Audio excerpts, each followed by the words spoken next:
Hi hello families. நான் பார்த்தோன்னா நேற்று ஃப்ளிப்கார்ட்டில் ஒரு ட்ரைபேடு தான் வந்து வாங்கியிருந்தேன்.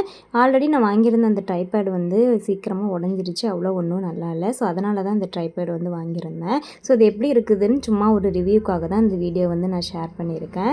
இது பார்த்தோன்னா சைவோவில் ட்ரைபேட் 3-வே பேன் ஹெட் அப்படிங்கிற இந்த ட்ரைபேடு தான் வந்து வாங்கியிருந்தேன். இதனுடைய ப்ரைஸ் பார்த்தோம் அப்படின்னா 800 ருபீஸ் ஃப்ளிப்கார்ட்டில் தான் வந்து வாங்கியிருந்தேன். கண்டிப்பாக நான் வந்து இதனுடைய டிஸ்கிரிப்ஷனில் வந்து லிங்க் தரேன், போய் செக் பண்ணி பாருங்கள். ரொம்பவே சூப்பராக இருந்தது. இதனுடைய மெட்டீரியலும் பார்த்தோம் அப்படின்னா ரொம்பவே திக்காக இருந்தது. வெயிட்டும் அவ்வளோ இல்லை. இது பார்த்தோம் அப்படின்னா லென்த்து கீழே வச்சோம் அப்படின்னா நல்லாவே நமக்கு ஈக்குவலாக வந்து இருந்தது லென்த்து. இதில் வந்து மொபைல் வச்சு நம்ம எந்த சைடு வேணுமோ அந்த சைடு வந்து திருப்பிக்கலாம். நம்ம வெர்டிகலாகவும் வச்சுக்கலாம், ஹரிசாண்டலாகவும் வச்சுக்கலாம். நமக்கு எந்த மாதிரி வேணும்னாலும் நம்ம வந்து ஷூட் பண்ணிக்கலாம். கீழே வச்சுக்கலாம், இல்லைனா மேலே வேணும்னா மேலே வந்து நம்ம திருப்பிக்கலாம்.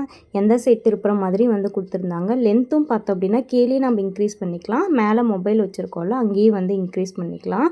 நான் பார்த்தோம் அப்படின்னா இதில் வந்து சும்மா வந்து ஒரு வீடியோ தான் வந்து ஷூட் பண்ணியிருந்தேன். இதில் வந்து கொஞ்சம் லென்த் அதிகமாக வச்சதுனால கொஞ்சம் தெரியல. ஆனால் கொஞ்சம் ஜூம் பண்ணி வச்சோம் அப்படின்னா நாம் வந்து வேணுங்கிறப்ப நாமளே வந்து வீடியோ எடுத்துக்கலாம். அன்றைக்கி நைட்டு பார்த்தோம் அப்படின்னா நான் வந்து சாதமும் முட்டை குழம்பும் தான் வந்து வச்சுருந்தேன். இதெல்லாம் ஷூட் பண்ணி முடிச்சுட்டு நைட் பார்த்தோம் அப்படின்னா அம்மா ஊரில் வந்து பண்டிகை போட்டிருந்தாங்க. அதுக்காக நைட்டில் பார்த்தோம் அப்படின்னா மினியப்பன் பண்ணுவாங்க. அதில் பார்த்தோன்னா கிடா வெட்டி எல்லாருக்கும் ஊருக்கெல்லாம் வந்து விருந்து போடுவாங்க. ஸோ நாங்கள் நைட்டு போகும்போதே பார்த்தோம் அப்படின்னா ஃபஸ்ட்டு சாமியெல்லாம் கும்பிட்டு முடிச்சுட்டு அப்போ தான் வந்து சாப்பாடு ரெடி ஆகிட்டு இருந்தது. கறியெல்லாம் பார்த்தோன்னா அப்போ தான் வந்து ரெடி பண்ணிகிட்டு இருந்தாங்க. இங்கே பார்த்தோம் அப்படின்னா எப்போவுமே வந்து களி அதுக்கப்புறம் ஆட்டுக்கறி குழம்பு தான் வந்து போடுவாங்க. சாதமும் செஞ்சுருந்தாங்க. ஸோ நாங்கள் எல்லாருமே பார்த்தோன்னா களி, சாப்பாடு, கறி குழம்பு எல்லாம் வந்து சாப்பிட்டு வீட்டுக்கு கிளம்பிட்டோம்.